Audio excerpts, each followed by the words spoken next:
right? You're still not getting anything. You're still not doing anything, right? So there's going to be people who are going to sit on their ass and do shit, and there's going to be people that are going to get out there and they're going to take action and like actually care about things. That's it. Those people are going to always win. Why? Because they're taking action.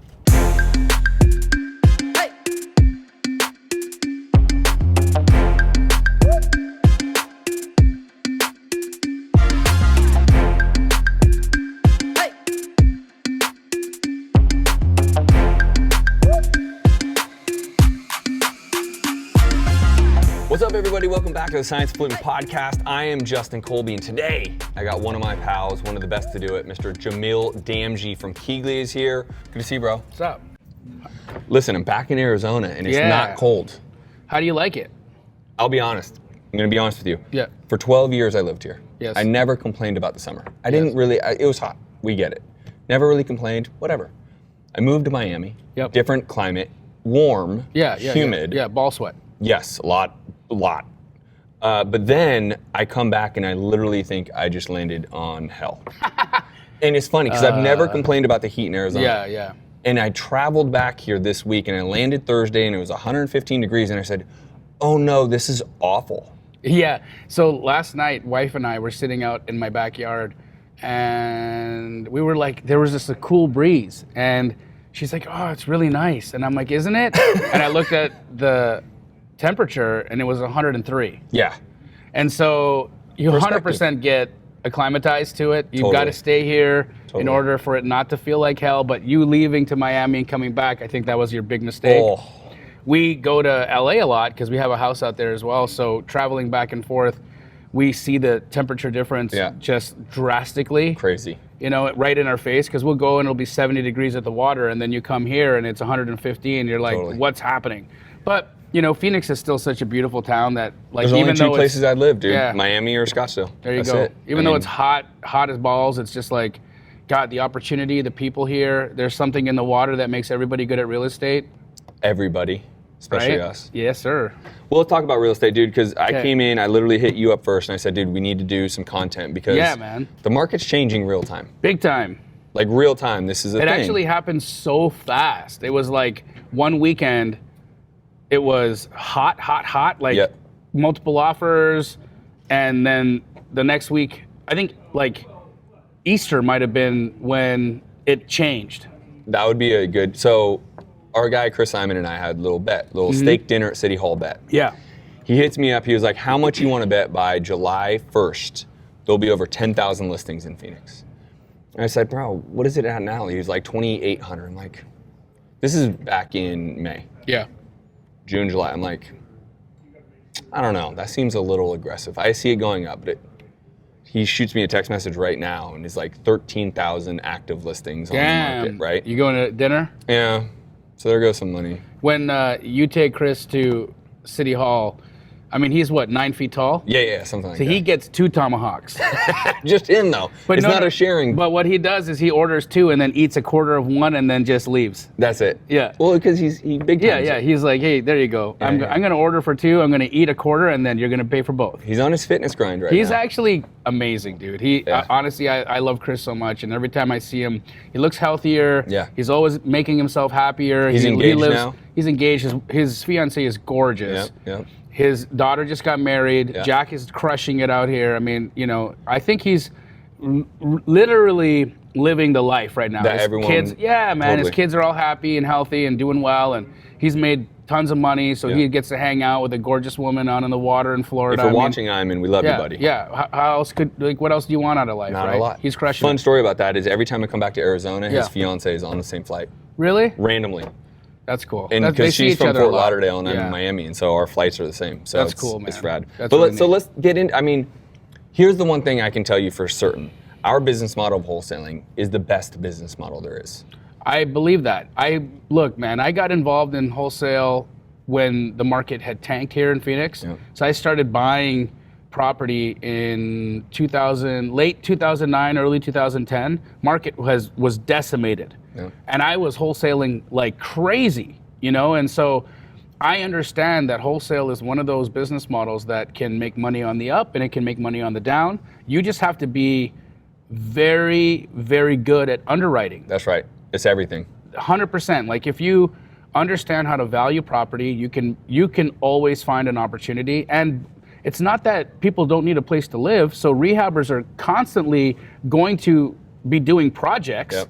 They're just going to be buying deeper right now. That's it. And that's it. So, and it's your ability to buy, right? You Yes. make your money on the buy. And I would tell you, I literally just had a conversation earlier today. I was featured on a podcast and they said, hey, are you scared? My answer emphatically is absolutely not. Yeah. I will still buy. We just talked about you're buying a 53 unit. I will still buy a flip. I will buy a long-term rental. I will buy an Airbnb, because the reality is all of it has to do with how you acquire it. It has nothing to do about what's going on with the market right now. Absolutely. And again, let's take a honest look at the market, okay? Right. Because I had a great opportunity to get some insight from the VP of Data and Analytics at BiggerPockets, who was just interviewing the VP of Data and Analytics at Redfin, who gave some insight that I think really shines a light as to like what this shift will look like for us. Because 18.6% of home purchases are still being made by institutional buyers. Yeah.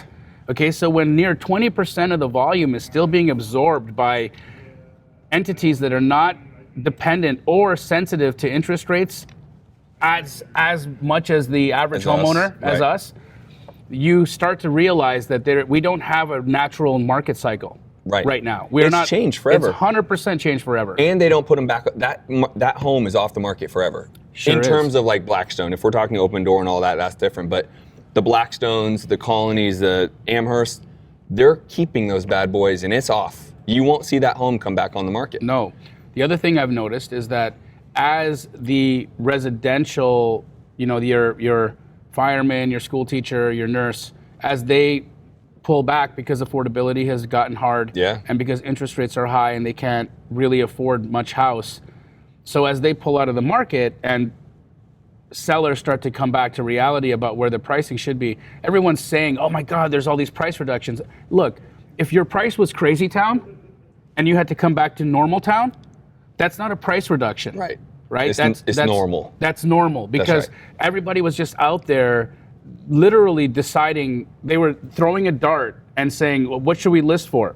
$1 bajillion. Great, let's try that. Worst case that happens, we have to reduce. And so what's happening right now is you're getting people reducing back to where the comps are supporting the number. Right. The comps weren't supporting. Yeah, the comps weren't supporting the numbers, and so there's going to be reductions. Totally. If the comps say 315 and you list it for 349.9 because you're just throwing that dart, that's what's happening. Yeah. And then that's what's causing this, oh my God, the market. No. You should have listed it at 315 when you bought the property. Correct. And the challenge that I've seen and you've seen, whether it's our students or ourselves, because for those that don't know, Jamil and I both made it through the crash and lost everything. Yep. And people that follow you know your story, and people follow me know my story. But the reason why we've connected so greatly over the last decade plus is because we literally lost it all. Yeah.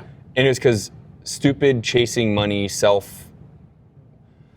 I don't know the word, but like we were chasing money and going for this like speculation of the deals, right? I got murdered on leverage. Right. Like, so for anybody watching, and if you're wanting to know what I think the key things to stay away from are in a possible correction, like just don't be over leveraged out there. Don't What would you suggest is the right amount of leverage? Percentage basis, let's call it. So personally, I own my home outright. Okay. I nearly own my vehicles outright. Okay. I got a very small note. I mean, I can sneeze and pay them off. Yeah. Okay. I have a very low overhead when it comes to how I personally live. For sure. And I just live like that because of the PTSD from the last market cycle, right? The other situation that I'm seeing right now is we don't have the same market conditions as we had that created the last crash. The last crash was created from fraud and poor lending practices. We don't have poor lending practices anymore. I just literally am getting financing on this 53 unit right now, and it is invasive would be a kind word. I was just gonna say, they're all the way up. Yeah, it's like it's incredible just how complicated it is to get leverage, right? And on this one, is this at Cap Fund? So no, Cap Fund is just closing it for us so that we can close the deal. The long-term refi is where it's going to get really painful. So totally, and I just bought a home in October, and kind of like you, I would assume, but like It was so invasive going through being an entrepreneur. I ended up just doing bank statement loans because they just said, all right, how much money do you make really every single month? Because the IRS thinks I'm broke. So, which is great for tax purposes. Yeah, my IRS, they're crushing me. I have like $900,000 in this last year in it's a real tax payments. Well, that's because you make a lot of money. My accountant tells me this all the time. Yeah. If you're not bitching about taxes, because you're not making enough money. Right. Well, you're doing a good job of writing stuff off and depreciating. 100%. I still need to get more tax efficient. Yeah. Yep. Yeah, part of it. And get a loan on your home. Interest in, I mean, listen, by the way, dude, they tell you buy a home. Buy a home is a blessing. Yeah. Tax write-offs.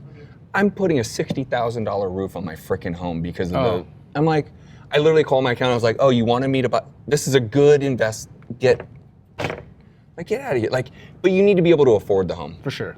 So we're going on tangents because I'm pretty passionate, and so are you about this. But leverage. If you're a flipper, what kind of leverage are you looking at right now? What's the right amount at this point that keeps you from losing your butt in leverage? I think if you are buying right, so if you're buying wholesale opportunities like we do, which is say you're getting 30% from like you're buying at 70 cents on the dollar. Yeah. Okay. So what's the worst that can happen? You renovate it and you sell it with a break even. Yeah. Right? Yeah. So like, I mean, it'd be very hard to. The market would have to tank 30% in order for you to get crushed on that deal, right? And so when is that going to happen? Not. So it's just not. The way I look at it is if you're buying correctly, then you shouldn't have to worry about how much leverage you have. But for me, 20% down makes me feel real comfortable because I know I'm insulated there. Like I'm not gonna have to walk away from this loan. I'm not gonna have to walk away from this house. I only do non-recourse loans anyways, just in case like things go to, because the last time I was in recourse and it took you down. Yeah, they took everything from me, right? So I'm doing asset-based lending only. So hard money loans or private money loans. So they're non-recourse, meaning that they can't come and take my house if things go wrong. I am putting 20% down on all of my projects. I mean, beyond that, there's not much more that I can do to insulate myself. You're still being protected. Yeah, I'm underwriting. I'm underwriting every one of my deals. I'm making sure that I'm not overpaying. I'm not buying on speculation. Totally. There's good fundamentals in the purchase that I'm making. Beyond that, that's the best that I can do to be careful. Yeah, and the key here is people like when I got asked this morning, am I scared? And I'm like, absolutely not. And I'm going to continue buying because in these times, and I think we'll go through this season, right? By the way, I'm not an economist. I have not studied this my whole life. I just have some common sense as a business owner and being in real estate 15 years. I think the market corrects roughly 20% over time. Not next month, not even the month after, but I think we're going to go through a 6-month season that I kind of feel like 20% is about the right number. And here's why I say that.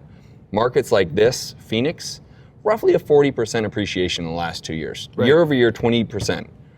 That's insanity. Yeah, a normal market's 3 to 5% appreciation in a totally normal market. Right. So for there to be 20% year over year here in Phoenix, I'm like, okay, it makes sense in some markets like this that there is going to be a 20% correction because that's actually getting a lot closer to being a normal market. But that's not a pop of a bubble. It's because this has been almost falsely created over craziness, right? What the economist or the data analytics person that Redfin had noted, which I thought was really interesting, is what caused the appreciation. And what caused the appreciation was America migrating. That's it. Right. Leaving San Francisco, coming to Phoenix. Leaving San Francisco, leaving New York, leaving Chicago, leaving LA. Yeah. So all of these people left these high-priced markets. That makes a lot of sense. And they came with so much money. Yeah. So for them, it really, I mean, the migration, and it happened in such a dramatic fashion, and it happened so fast because of the pandemic, that you got this massive spike, right? And so I don't know if that was an overheating, because what ended up happening was they just came and they plopped down cash. And so the only thing that could cause the prices to even correct 20%, which again, it could happen. It could. I don't know. And that's not, just to be clear, that's not me being fear-based at all. Yeah, that's just saying 40% appreciation was nuts. Nuts. Yeah, so even if we lost half of that, still awesome. It would still be great, right. But like that, again, look, the fact that people were paying $50,000, $60,000, $100,000 over list for properties, and there was no appraisal fundamental there that showed that the value actually was real. I mean, that happened because of the just volume of people that migrated and were coming. That's right. Now, this is the question. Will the migration end? So if you're really asking my opinion, which I think you are, I actually don't think so. And the reason being is because I believe COVID's really set a new precedence for the world. Yep. Like the world, not just the US. Yep. And I believe people are going to want to live where they're going to want to live, and they're going to be able to work. I think it was, is it Facebook? One of the, whether it's Facebook or Amazon, or even Tesla, they're like begging their employees to come in the office at this point. Yeah. Because people are like, well, I don't have to anymore. Right. The world has changed, legitimately changed. To the point where I moved my happy ass to Miami and didn't feel bad about it or feel like my company would go under, because the entire world, my entire team is virtual. Right. We're sitting in your office right now and it's beautiful and you have a great team. But the reality is anyone could be in real estate in any market. We just talked about Privy a little while ago. Yep. I have students working Privy in states they've never even been in. Yeah. Right? I mean, yeah, it's a fantastic tool. I don't think it's gonna, I think it's gonna continue. I think Phoenix is gonna be a great market. I think Vegas is gonna be a great market. Miami, these markets that can be sprawling and have the appeal that like a Scottsdale and a Phoenix does. Right. I just don't think it slows down as much as people are. I'm not fear-based in this shit. No, and I'm 100% behind you with that. I also believe that we have a relative low cost of living in these markets that had this crazy appreciation. Like coming from California, and because I live in LA as well as Phoenix. Yeah. For me, I'm really sensitive to the price differential between the two cities. I go to LA and I fill up gas at over $7 a gallon. Yikes. I come home and I'm at like high fours. Yeah.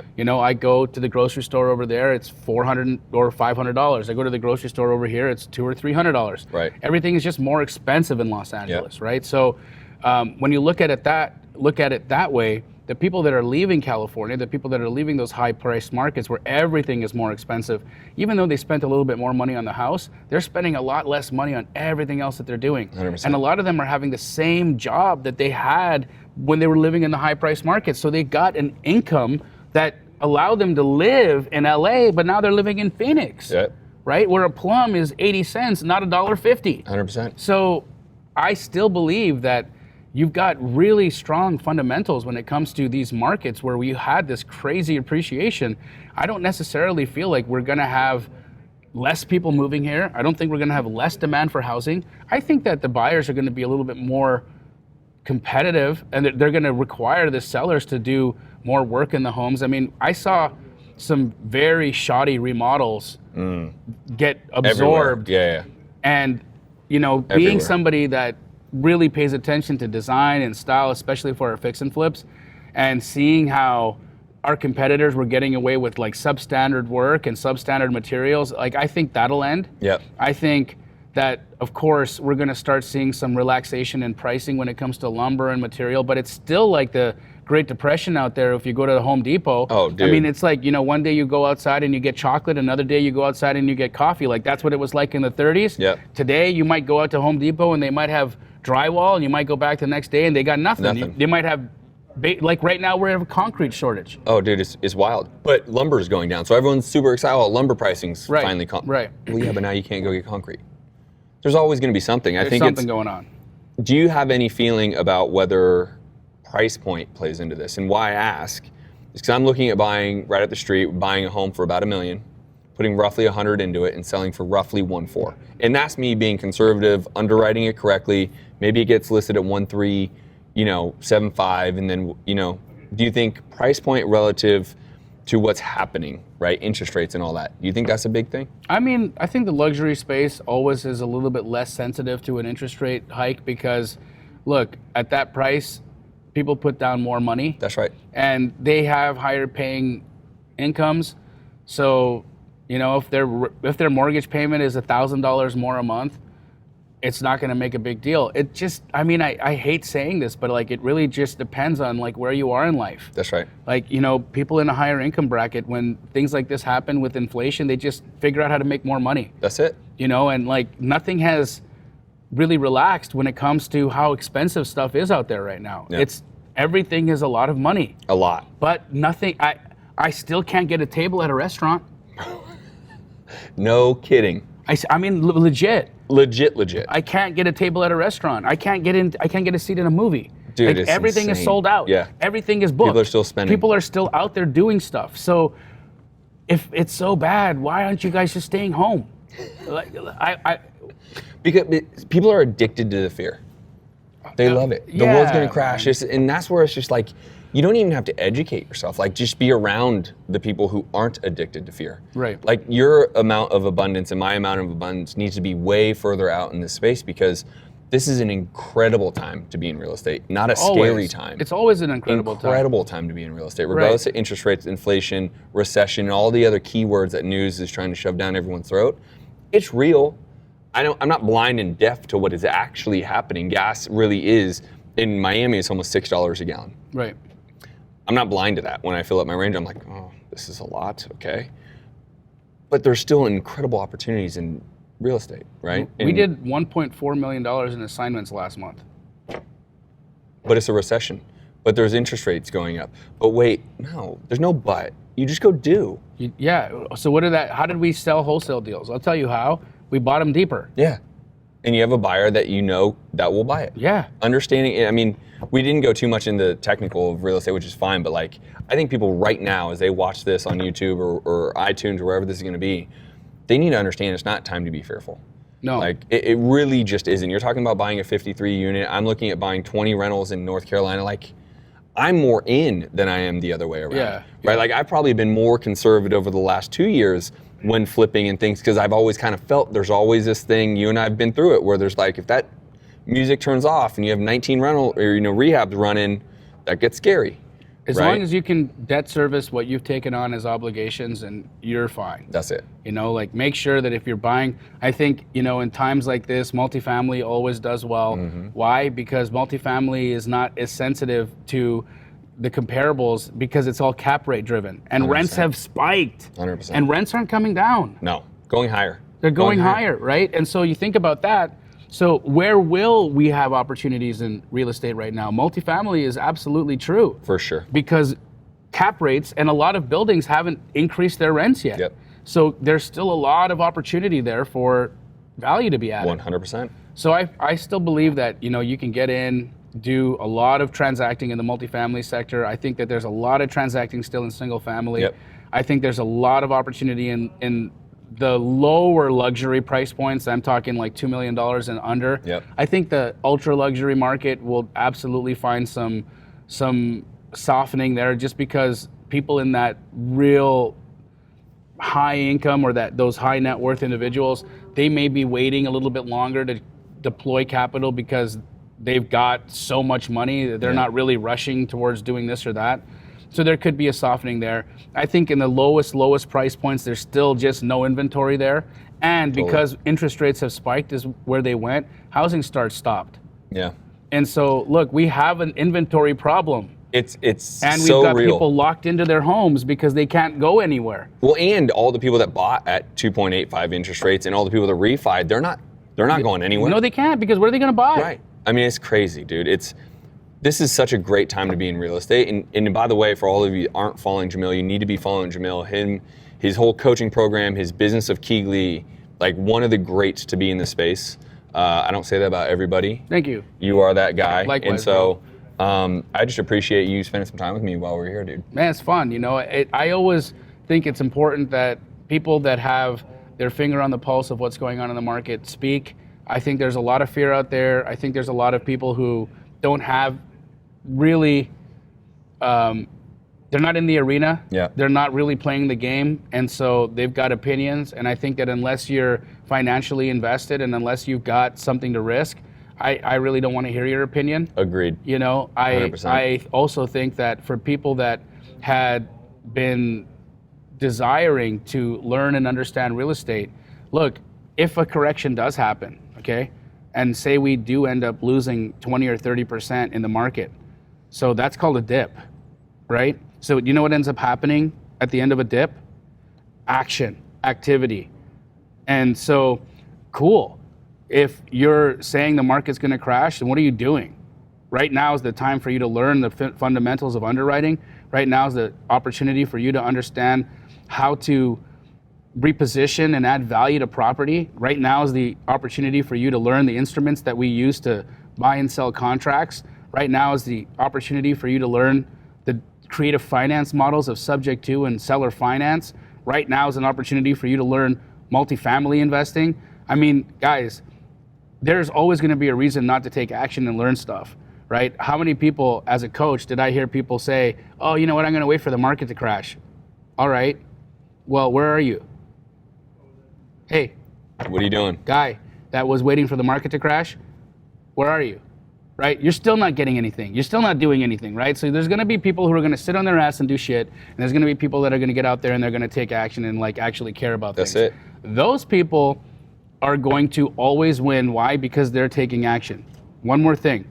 If you look at real estate prices from the time we've been tracking, 1930s or 40s or whatever, and you look at today, guess what? Real estate has always done this. One straight. You've had moments where it did this, but ultimately it is always up and to the right. So don't time the market, have time in the market. That's it. Boom. We're going to leave it at that, dog.